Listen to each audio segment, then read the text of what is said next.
and thank you to all the participants who are in the session. Welcome once again to ISET M2 Unit 4, which is actually the fourth session of this week. If Tumelo can just follow. So basically, we are on ISET live online learning. Then this is the session or the next level after the basics, whereby you are going to be learning about the application of multiple sensors, flow control, gearing, powered attachment, and to solve problems. And presenters there are it's myself, Cabello, and Dr. Hose, whom we send apology on her behalf. She has other commitment today, hence I'm the one presenting.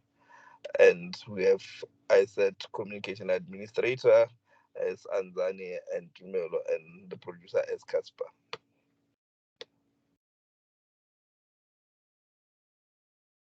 The journey has started.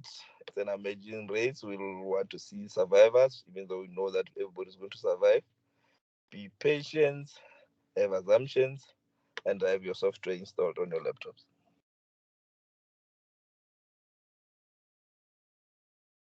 General class culture.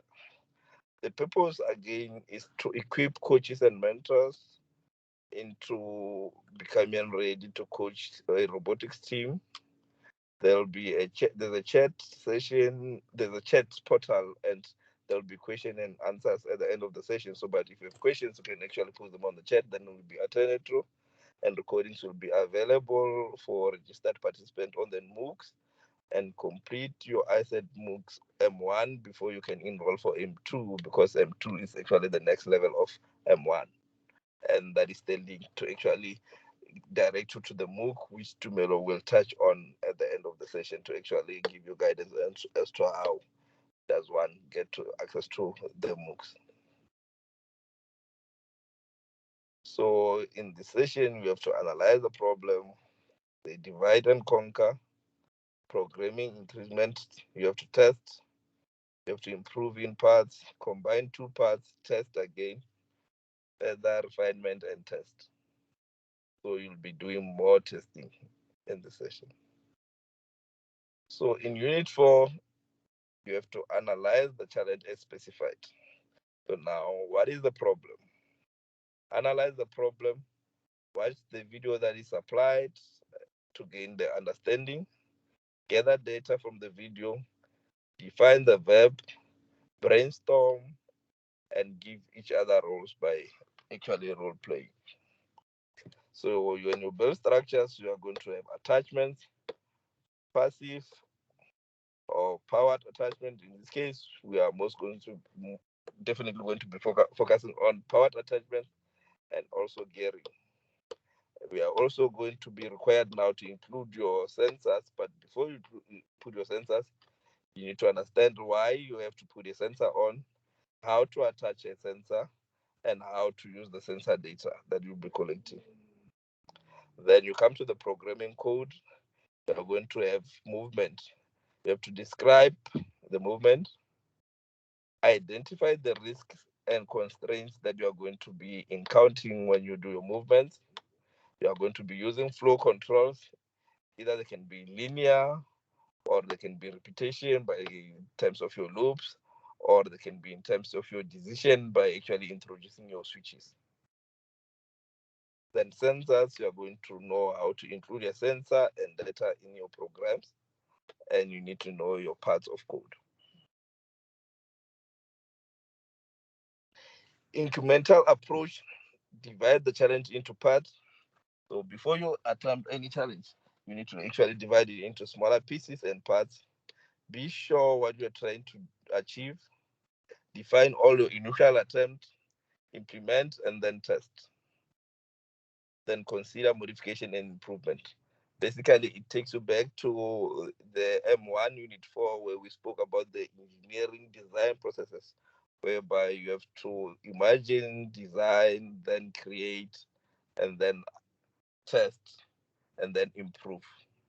So this is actually talking to that process.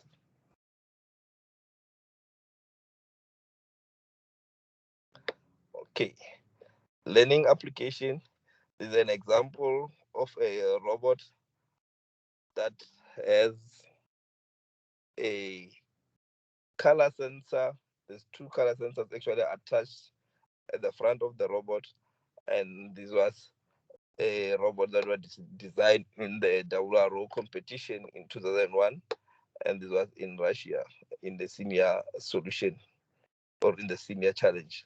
So the robot is required to actually pick up the hooks, but it has to identify them by using the two color sensors in front that are close to each other.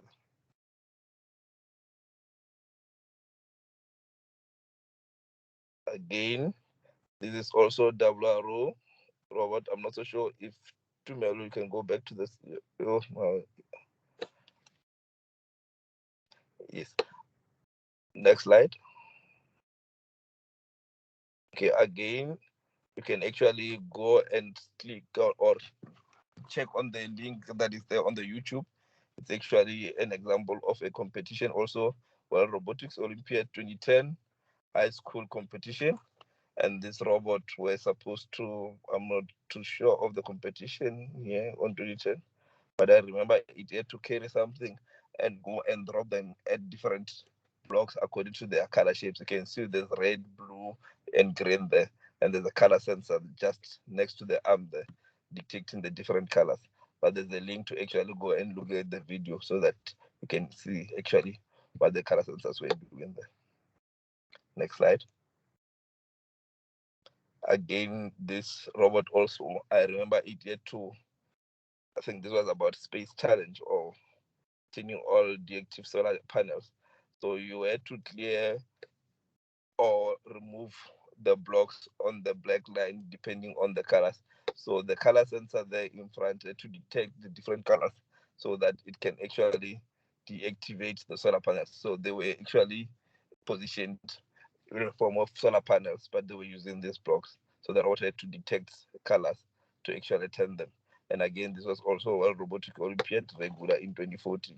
So the videos are there if you can just look at the challenge and go and visit them on the YouTube link.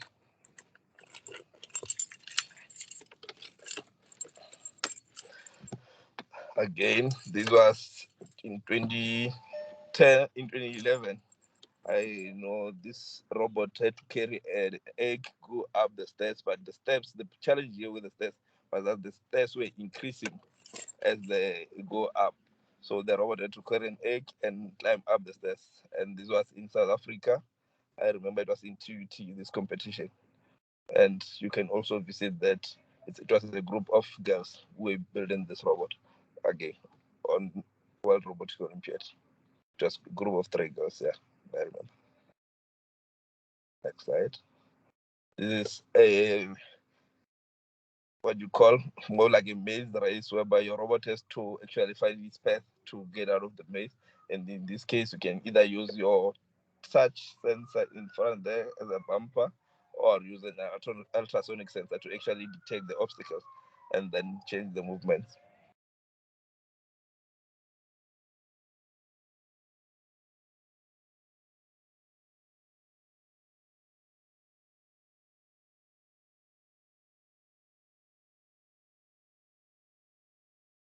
Apologies, I moved into a place where I will get network, but now the ambulance moving. So again, also on this one, the robot had to detect different colors. It can either just put colors there or make it go and sing or say the color that is actually detecting. If it sees red, it was supposed to say red. When it moves to yellow, it was supposed to say yellow. But again, in a form of a maze whereby the robot has to maneuver out and go out of the maze. Is a line following robot. The robot is required to actually follow the white line there, but actually, again, moving around, and also if when it sees an obstacle, it was supposed to actually reverse and change direction.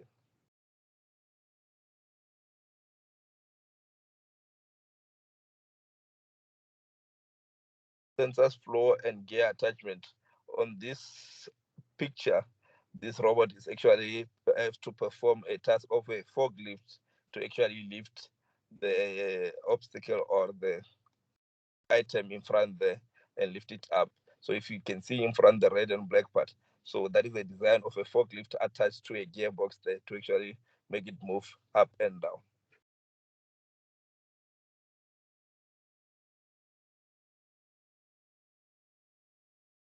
Okay, this is actually your grip part, the most common attachment that we normally learn when we speak of powered attachment.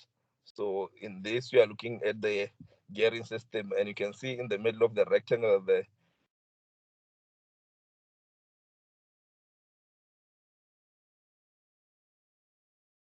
a form of a gearbox there. And these are just items that are available online, which you can actually visit and familiarize yourself.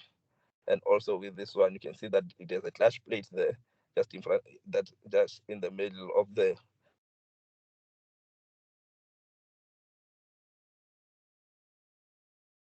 where you can actually attach your attachments and everything, and in between. So now on this challenge of application activity, these are the videos that you can look at depending on the pictures that we're showing. So the first video will actually show you how to do a maze using a touch sensor. The second one will show you how to use a color sensor and how to use a line follow on a maze to avoid obstacles. The robot must also avoid obstacle lift and move obstacle built on a forklift. So these are actually just challenges demonstrating what we saw in the previous pictures there on how you can actually use them. But you can actually open these links. They'll actually show you the videos. So unit 4 review. Again, we speak of problem. So you have to analyze the problem, watch the videos if it is applied to gain understanding, gather data, define the verb, brainstorm, and define or divide the role playing in a team. You are going to be building structures, attachments. They can either be passive or powered, and also have gearing system. So we're going to be including sensors. You need to know why you are acquiring a sensor, how to attach it, and how to use the sensor. Then again, we move to the programming code. You need to describe, identify the risk and constraint. You are going to flow controls. Then you look at either it's linear, repetition, or you need a decision to be made. Linear, you are just talking of movement, either up and down or forward or backward. Repetition, if it needs to be repeated or be placed into a loop. Decisions, then you have to introduce your switches also. Then the sensors is the how you are going to include your sensors for your data collection.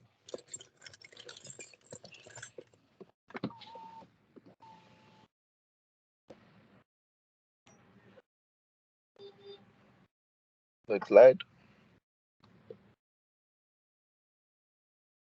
Okay, this is an example of your normal first Lego League challenge mat and how they are positioned. I think if you can just move. Next slide. So the teams must consider to actually register or participate in FLL challenges. There are several missions that you need to complete in a FLL challenge. Each mission consider what is it, when you attempt each mission, you must consider what is required. A good start will be the verb, and then combine mission for greater efficiency. So when the team start, they can start doing missions one by one, but for greater efficiency and to save time, you can actually combine missions which are more or less closer to each other or require the same attachments and put them into one program for greater efficiency. Next slide. Again, these are just an example of the FLL challenge cargo load on how to build the mission. So in terms of downloading your mission, you can just go and scan your phone onto the, what do you call the bar there, and then it will give you the types of the mission and how you're going to be constructing them and building them. So these are the different types of missions that you get in your cargo load competition.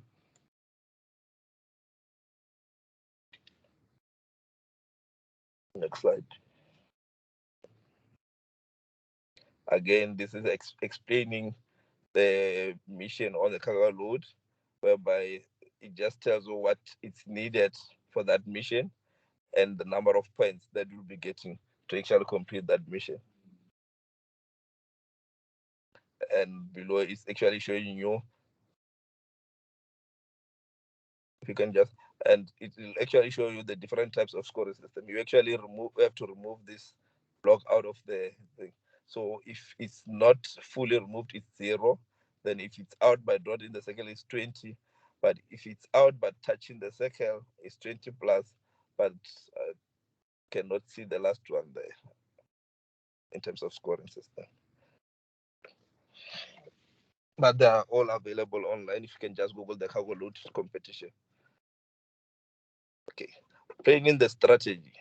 The team have to identify the mission at the estimated point. So when you identify the mission, also have somebody on the side who will be calculating the points and the possible missions or points that you'll be getting in as shortest time as possible. Complete the program, design and run at the times for each mission, and start evaluation. So when you test, you must consider all these things for your strategy. Next slide. Again, this is the scoring points of the cargo load mission. So this is just the scoring sheet showing you the different types of score. So when you plan, you are going to be looking at the missions versus the number of scores there. Some missions are difficult but with less points, so you might want to choose to avoid those missions. Some missions are very simple and with higher scores. So when you plan, you need to look at the possibilities and the time frame that you are going to be using to complete those missions and the number of points that you are going to get for those missions. You need to put that into consideration. Next.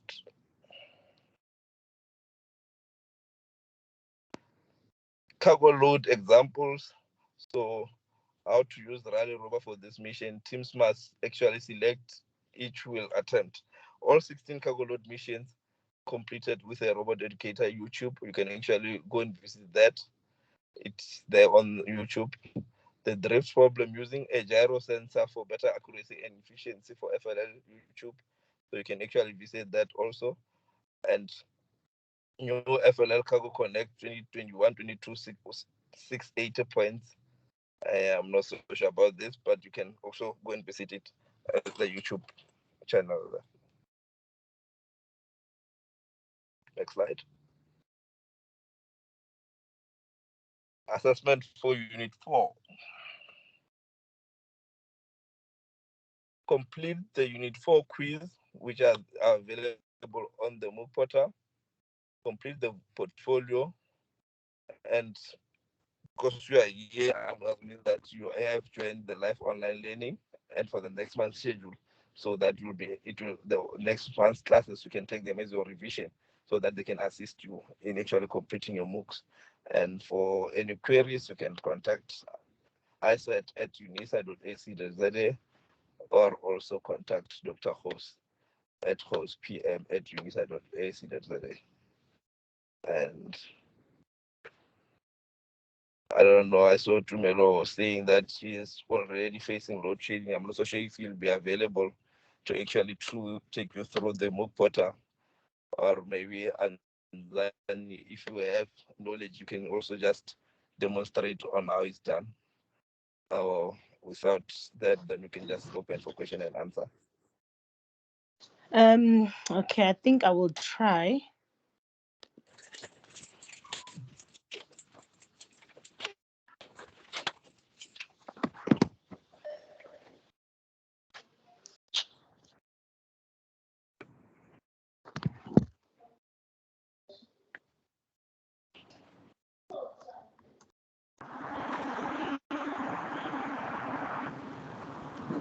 Okay, so you can go on Google and then you can Google MOOC UNISA, and then the first link you click on that, and then if you have not registered, this is where you're going to start on your far left. There's where you can register for your MOOC. And then if you're already registered, then on your far right, you can put in your username and password. Because I'm already registered, I'm going to log in.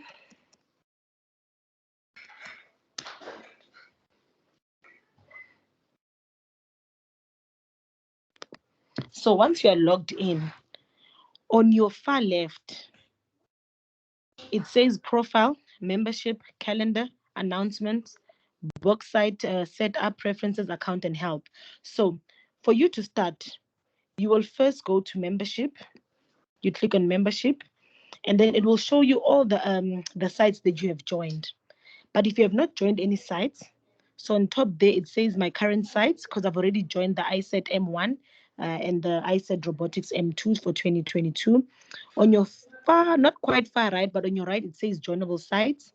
If you click on Joinable Sites, it will show you a list of all the sites of MOOCs that are available at UNISA. So as you scroll down, you will see them. So you will look for the ISET Robotics M1 2022, and you will click on join, because it won't show on mine because I've already joined it. And then you click on join.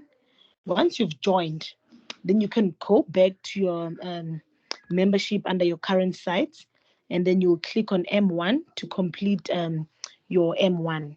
So under M1 on your far left, you've got your announcements. You've got your M1 Unit 1, M1 Unit 2, M1 Unit 3, and M1 Unit 4. So that's basically your sort of your notes.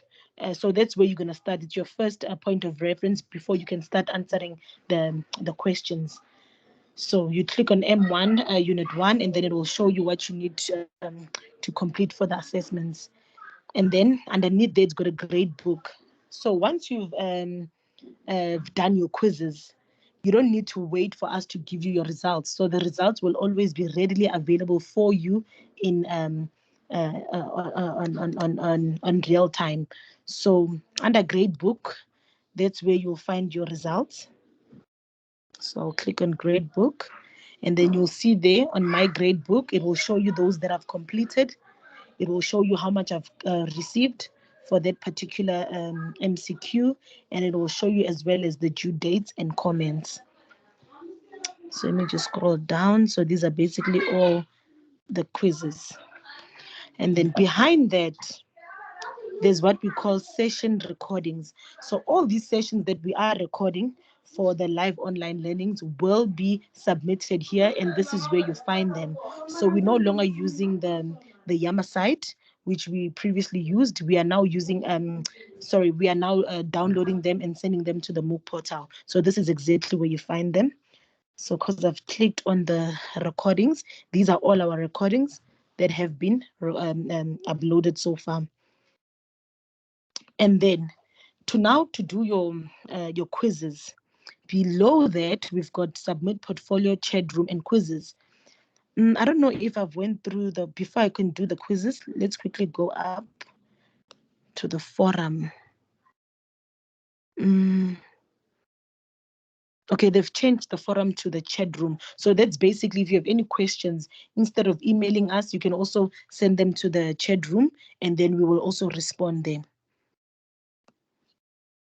Let's click on tests and quizzes. So this is where you take your quiz. So if you click on the first one, this is M1 Unit 1 MCQ, which takes 30 minutes. So before you start the quiz, there's an honor pledge which you need to actually click on before you can actually begin the assessment, which means you do agree to that. Once you click on begin, the assessment will take place for 30 minutes. And luckily now you can do as many attempts as you can. There's no need for you to do 1 or 2 attempts. So you can do as much attempts as you can. So when I click on honor pledge, and then I can begin my assessment. So there we go. So my 30 minutes has started, and then you can click on the MCQ as you respond. So a large L beam has holes. If it's 7, 9, 3, or 5, you click on the right one. and then you can actually reset the selection, or you can say next on save, but we wouldn't really advise you guys to save, but rather to go next. So for you to save is for you to always come back and continue where you stopped. Yeah, and then you move on to the next one until you go to submit. After submitting, you can go check your grades under the grade book. So yeah, from my side, I think that's about it, Kabela. I don't know what did I miss, but yeah. Thanks, Kabela.